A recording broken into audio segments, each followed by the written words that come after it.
What's going on, guys, and welcome to another episode of Tasty Tuesday on Tasty Loot Gaming. In case you don't know, Tasty Tuesday is a weekly show where we talk about gaming news in the prior week.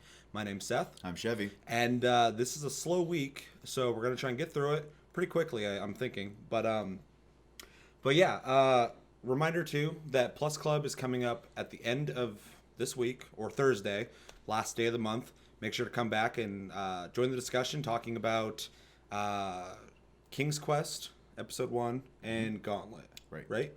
Yeah. So we've played through them.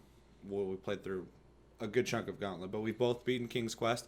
Hopefully you guys played them. If you didn't, still come back and check out what we have to say about it. Let's get into the news. So for our first bit of news, a man is suing Bethesda for $7,000 because he plays too much Fallout 4. Russian guy, right? Russian guy, yep. So I think it's actually 500,000 rubles. Something. Yeah, it's going to be a lot over there. I guess he played so much that he lost his job and his wife. And his defense to it was, had he known the game would be so addictive, he would have taken vacation. This is fucking stupid. People need to be able to take accountability for their own actions, regardless of what it is. I mean, if it was like an actual drug that Bethesda gave him, and they didn't say it had addictive qualities, and he took it, and all of a sudden he's fucking going nuts and fiending on it, or for it, which is a fucking crazy scenario. He might have something there, but I mean, video game addiction already is such a debated thing anyway, and fuck him. Everyone else is playing Fallout 4. I mean, me and you are underwhelmed by it, as is Josh. People are loving it. I don't know anybody who's having a problem with it. I mean, that's just fucking stupid. This is just a guy trying to make fucking money off somebody. Shit was already bad in his life probably already. And it got to the point where he could fucking use a scapegoat, which, stupidly enough, is a fucking video game. Right. And now he's trying to make a bigger deal out of it and make some money off of it. I mean, no wonder his fucking marriage failed if he's resorting to this kind of shit. Well, I hate to say it, this is like morbidly hilarious. It's stupid. It's ridiculous. I mean, it's news because it has to do with video games, but I mean, like, that's fucking stupid. The worst part about something like this too is traditional media will take something like this and just blow it up too. Yeah, it's just one idiot, and it's going to turn into this huge stupid thing. Is video game addiction real? So. The people are they owed anything for this? It's fucking dumb. This guy's stupid. Hopefully they don't pay him anything. I don't even think he has a case. I don't even know how fucking one country to another country, how that works when you sue somebody. I don't even think they really have to think about it. Probably. I don't know. I have no idea. I'm not a fucking lawyer. But on to the next bit of news, because this is fucking stupid. Russian guy, you're dumb. For a second bit of news, Final Fantasy VII is back in the news. The remake, of course. Apparently it's going to be fully voice acted. Cutscenes, dialogue in the game, I'm assuming. Yeah. They also are not sure yet if they're going to be putting an open world in the game, or if it's going to have a sandbox feel to it. And, yeah, what do we think of this? It sounds like they're going to, where it applies, use the same voice actors they use in Advent Children. Which would be cool. Which I haven't heard any complaints about the English ones, though. Yeah. I myself have not watched it. I've never watched in English. But, I mean, that's cool. Continuity makes sense. Yeah. I already said when they first showed this game off that it looks very Advent Children-like. Mm. And that's not like an astute observation. It's more so saying that they can actually take what they built with 7, with the cartoony look, and now that they've affirmed the actual visual styling with Advent Children, they can connect it with this remake so that Advent Children and this game feel like they're the same and thing. They want to do that. Yeah. Definitely. I mean, and there's not really a lot to say here. I'm definitely excited that they are taking the steps to take what's already there and add to it. I mean, modern games have voice acting across the board. Yeah. So, I mean, a game like this would be really cool with good voice acting. Maybe Troy Baker will be in there somewhere. He's already been in Final Fantasy. Would you be upset if there's no open world? That's tough. Due to the episodic nature that they're saying they want to do, if they have a plan and it all works out, that's fine. But I think one of the big things that most Final Fantasy fans want is a lot of stuff they did, starting with Final Fantasy X and on, by getting rid of the open world maps and stuff like that. I think is a start to their downfall. So it just seems like more of the same bad decisions, and really hope that's not the case. I think the open world should just stay. They don't have to put the detail. I'd like them to keep an open world, but I think with the episodic nature of the game, it's going to be more of a challenge to have an open world. Unless they had certain sections than open world available based off the episode, and maybe they stay open as you get those episodes or something like that. But I mean, I don't make games, so I don't know. Yeah, I don't know either. And without any like actual details on their plans, which I doubt they're going to share, this is really kind of hard to comment on. Yeah, definitely. I know another part in the article too said that considering mini games, they are having essentially a whole team go through and decide which mini games, and they are taking feedback from people. And they made mentions to the Honeybee Inn. They said there's something they'd like to do, but they're worried about political views in different countries with that. And then another one they said they wanted to make sure is the dating stuff. They want to keep that. It just might change a little. So yeah.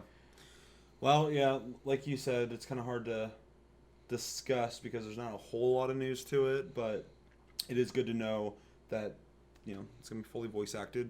I'm also happy that they keep talking about it. Yeah, well, if they're doing it episodically, we're going to get these episodes faster than we would have got a full product. So it's going to be, it makes sense that they are in the creative process right now, and they're able to talk about it because it's developing so quickly. Especially since they're using Unreal anyway, it's going to happen quickly. Well, they used to be known for being just real quiet and being like, well, it's been a couple of years, I guess we'll show you something. They've spent too much time not communicating that it fucked them, so they need to tell people what's going on. Well, it's just nice to see them still following through. Definitely. With that, so. No, I'm still super excited for it. So Nintendo's new president had a business meeting on Christmas Day about their vision in going forward, and a large part of this essentially was him stating that with Nintendo IPs, they're still focused very much on the Nintendo codename NX going forward, but they want to take their IPs and put them into essentially the hands and the eyes of people outside of their gaming culture as well. And by doing this, they're going to expand upon their mobile market, and they're even talking about introducing characters into theme parks. So, I mean, this sounds great for people who like don't own Wii U's and want games for it. Yeah. And people, you know, who can identify Mario and go, oh, I can go up and hug Mario at a theme park, or fucking play Mario 3 on a phone, which would be dope. But really what I wanted to hear from the new president is we're going to focus on making great fucking games faster with just better ideas and bringing it back to the gamer and supporting the Wii U until the NX comes out, because obviously they're moving forward with that. And we might still get that. But from what I read on that, it just sounds really commercial, and that's fine because they have to sell stuff. It makes sense. I'm not expecting them to be looking out for the little guy or whatever, but the core gamer, the people buying their console, right? I would like to hear on how they're gonna make us happier. But yeah, and it's always so weird with Nintendo because like if you have a 2DS or 3DS, you know that system is ridiculously supported. Yep. You get content from multiple developers, blah, blah, blah, blah. Like, that system has so many games. It's crazy. They have games come out every other month. But then you get the TV system, the Wii U, and you get a game, like, every 4 months or so? Maybe. Yeah, I mean, like... I would say that Final Fantasy game's coming out next month. January. For 3DS. I know, that's what I'm saying. Yeah. Like, there's another game coming out. Then, that Xenoblade Chronicles, whatever the hell, 3D version came out for it gets supported, and it's a cool console. Yeah. But I would love to see it with the Wii U, but... Well, and then it's scary because they keep talking about this new system. Mm. Oh, no, they abandoned the Wii U. And, then they turn around and say they didn't. I mean, it's like... it's hard to want to buy one of their products when they don't ever put any support behind it. And I'm sure there's going to be people who hate that these words are even coming out of our mouths, but I mean, look at it. Look at the other consoles and how often you get content, and not even just like content, but even like quality content. Versus, yeah, you get a great game on your Wii U, but it happens so inconsistently and so rarely, and it's unfortunate. Yeah, I to be a little more positive about it, it's cool thinking about Nintendo characters at theme parks or whatever, and the mobile thing's good because I think Nintendo has been very in the corner with their products and not wanting to share that shit with anything else, and it would be cool to kind of see that on phones or whatever.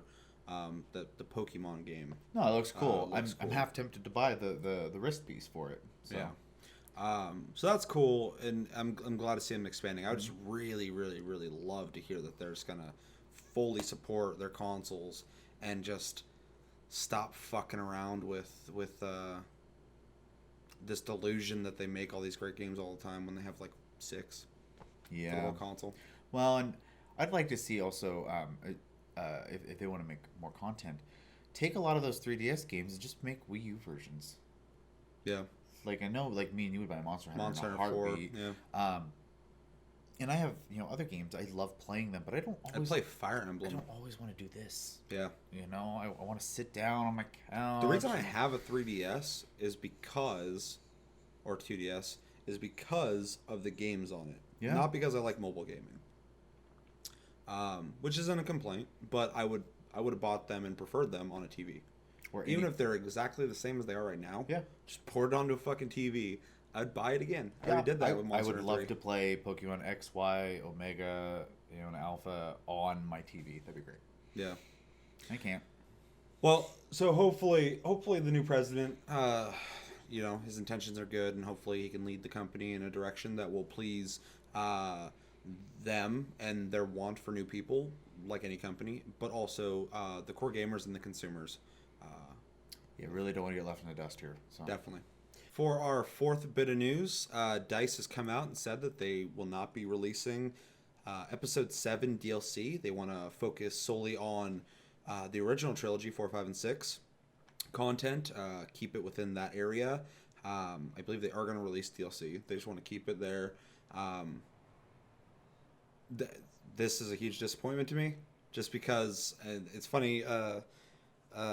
Me and a guy at work, Eddie, were talking about it'd be cool if they released like Kylo Ren, as a playable character, and maybe some other characters that I'm not going to mention,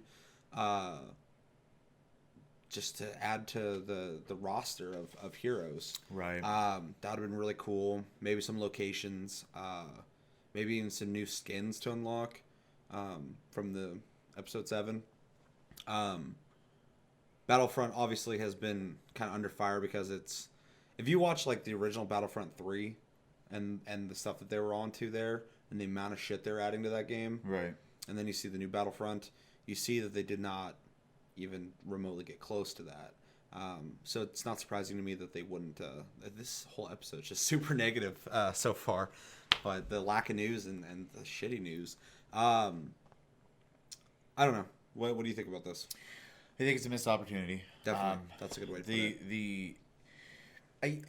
The way, at least when I read it, it seems like they didn't say they weren't going to do it, but they have no plans to do it. Yeah. They did mention that there's still plenty of DLC coming out, and there's plenty of free maps and free stuff that they're also going to be releasing. The problem with that, though, is the game is released already. It's already made, and we normally get about 3, maybe 4 packs of DLC for any game until it's done. So them not planning that DLC pretty much means they're not going to release it unless there's a big enough like outrage over it, right? That they would stop everything, and they have a plan. They have all the DLC planned as the game's made. So and that's a nice way of them saying, "Hey, we're not going to do it." Well, they'd come out before too, though, and said like they acknowledged that they ignored the core gamer when they made this game. Yeah, they wanted it to be a couch game. Dad and son, for everybody or whoever can sit down, same couch, play Star Wars. Cool idea. Missed opportunity again. Very, very basic game that I think does appeal to everyone. I think anyone can pick up this game and play it. But I honestly think if you had an 8-year-old kid, the controller, even with Battlefield version of Battlefront, instead of what we have now, they would still, even if they were having a hard time like surviving, they're playing Star Wars. They'd love it.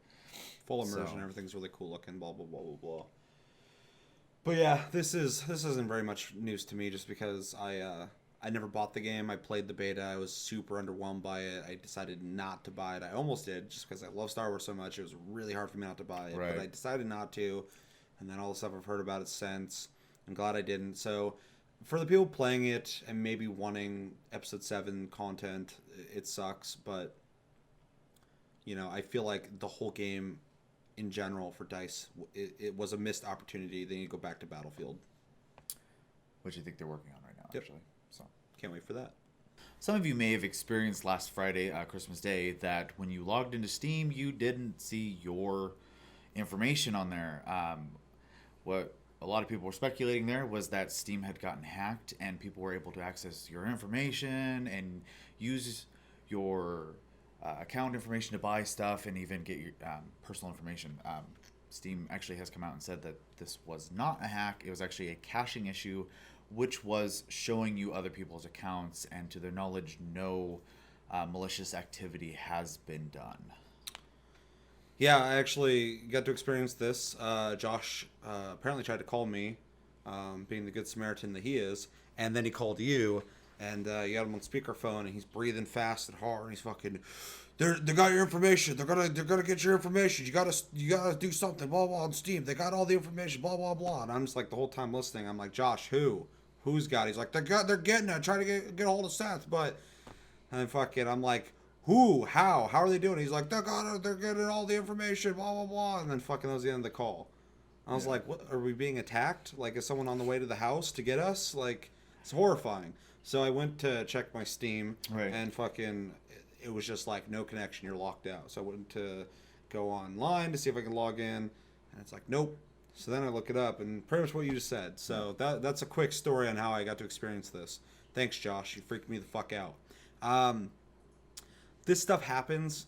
I know it sounds awful, but I mean, this day and age, is this really that big of a surprise? I mean, for Steam it is a little bit, but like, and it wasn't even a cyber attack. It was just some kind of caching thing, which I feel like could be them just saying that, but I don't know. But like I said, this shit happens. Hopefully people were not affected that bad. I think the only person that's going to be affected the most in this is Valve themselves. Right. Because this makes them look really bad, especially when everybody trusts Steam so much with their information and wanted to buy from them. And they have like a pretty spotless record. I don't think it's too bad though, because like I said, this doesn't happen to them. But it was really crazy to kind of experience something happening with Steam. Yeah. But in the long run, I don't think this will be that big of a deal. Well, obviously, we didn't get too many details on the situation, but I mean, one thing that I come to expect, especially in a day and age where everything's plugged in the internet, on major holidays where you would receive gifts, expect your online services not to work. Yep. I mean, there's a reason that when you get, if you let's say you're buying a console for somebody for the holiday, you usually want to open it and plug it in a few days ahead of time just to get those updates and get that thing ready to go so that when the person gets it, they can play it and not have to worry about not being able to connect to an online network because millions of people all of a sudden are trying to do it at the same time. So, yeah. I thought they were also saying that though too, just because the Xbox One fucking took like 45 minutes to update.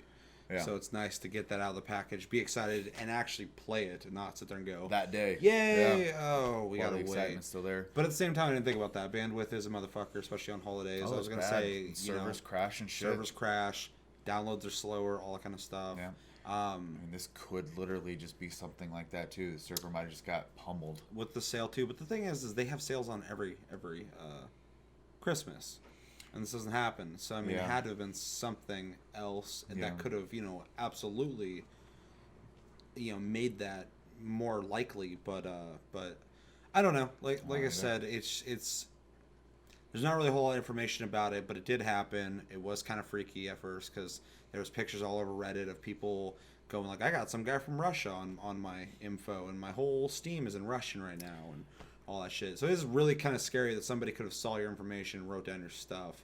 This is kind of a time, if you do have a Steam account, to maybe just check your bank account and see if anything changed or whatever. you've If actually you're not already. you've actually been a victim of identity theft before Years ago. Yeah. So it's completely fixable. It's just a headache you don't want to go through for sure. Well, and this is a freak occurrence, and I'm gonna continue to use Steam. There's no problem. Yeah, there. it's like nothing changed for me on that. It's a temporary problem that they fixed in a matter of a day. So, yeah, it literally does not change my opinion on Valve at all or Steam. If this started happening all the time, then I'd be like, wow, that's kind of weird. But it hasn't, and it won't. Hasn't changed my opinion at all. I only speculate that some people may judge them differently because we live in a country where Target had one thing happen with cards one time, where card numbers got stolen, and there's people who will not shop at Target ever again, as if Target did that on purpose. So, in the same vein, there's gonna be people out there that are like, I'm not using Steam anymore because I don't like Russians. I don't know. Yeah, well, and I don't know. It's silly. Companies got to go through a crap all the time, and their PR teams have a crazy job ahead of them. So they got the work cut out for them. Yeah. But yeah, we still love you, Steam, and we will continue buying from you. Hopefully, you guys will do the same. There's no big issue here, and but I think that's gonna do it for this episode of Tasty Tuesday on Tasty Loot Gaming. Thank you as always for watching. Make sure to check us out on Tumblr and Twitter, Tasty Loot Gaming. Check us out on Twitch, Sleep Division, all one word. Stay tuned this whole week. Like I said before, we have Plus Club coming up on Thursday. Hopefully you've been playing those games with us. We'll also be hopefully able to announce whatever the new games for PlayStation Plus are. Yeah, hopefully by the time you guys see these videos, we'll have that information. At some point, we'll do a tasty bit because there's still no information on that. But yeah, just said this at the beginning of the episode, but hopefully you guys had a good Christmas.